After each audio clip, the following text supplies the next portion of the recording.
The night shift rule about talking to callers.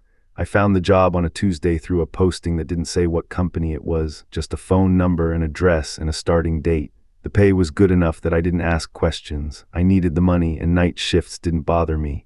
I'd worked worse jobs for worse pay. The office was smaller than I expected.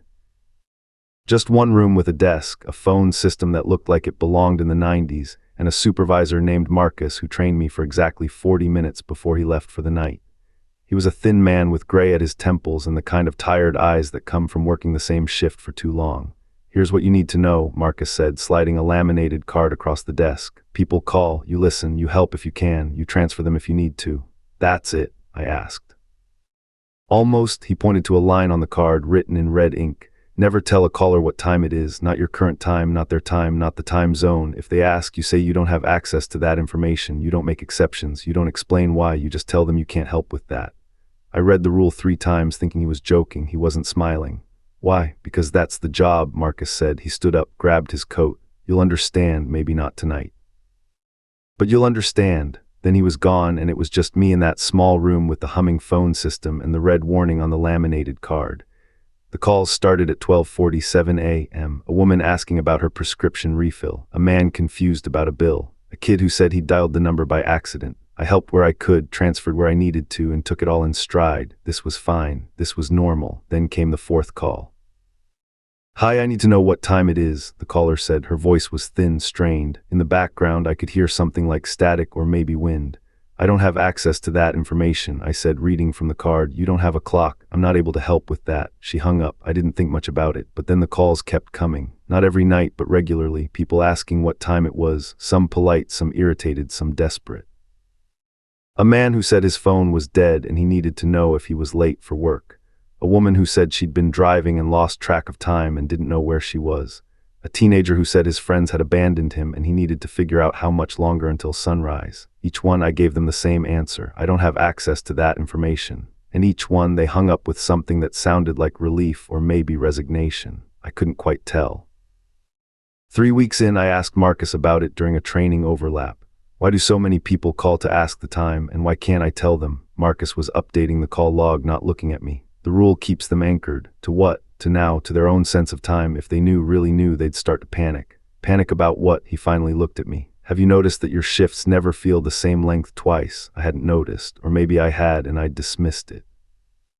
Some nights felt like they flew by, others felt like they lasted forever. But that was normal, right? That was just how time worked. "There are places where time doesn't move right," Marcus said, going back to his log.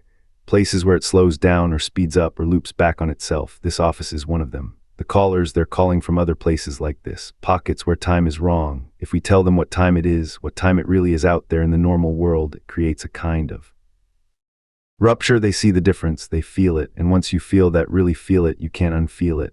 I wanted to laugh. I wanted to tell him he was messing with me, but he said it all so flatly, so matter-of-factly, while updating a spreadsheet like he was talking about quarterly reports.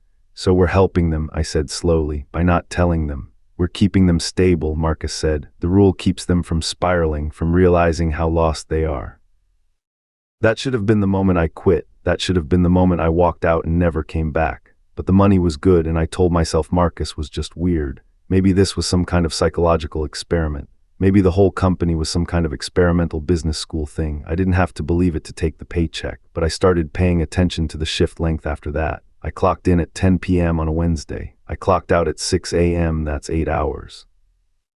Normal, but my phone said I had 47 unread messages. I'd only been at the job for 3 weeks. 3 weeks of checking my phone every day, mostly spam, the occasional text from my sister.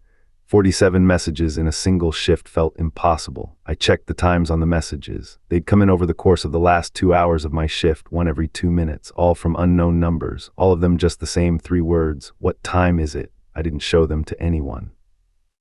I deleted them and tried not to think about it, but the calls started changing.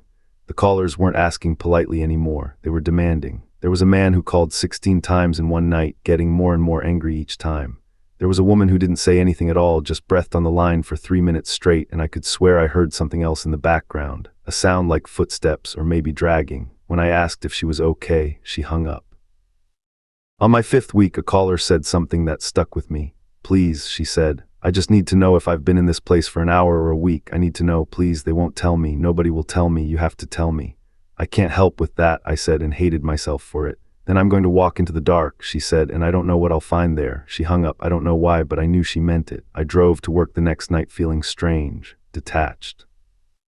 I looked at a clock before leaving my apartment and it said 9:47 p.m. I drove for what felt like 20 minutes.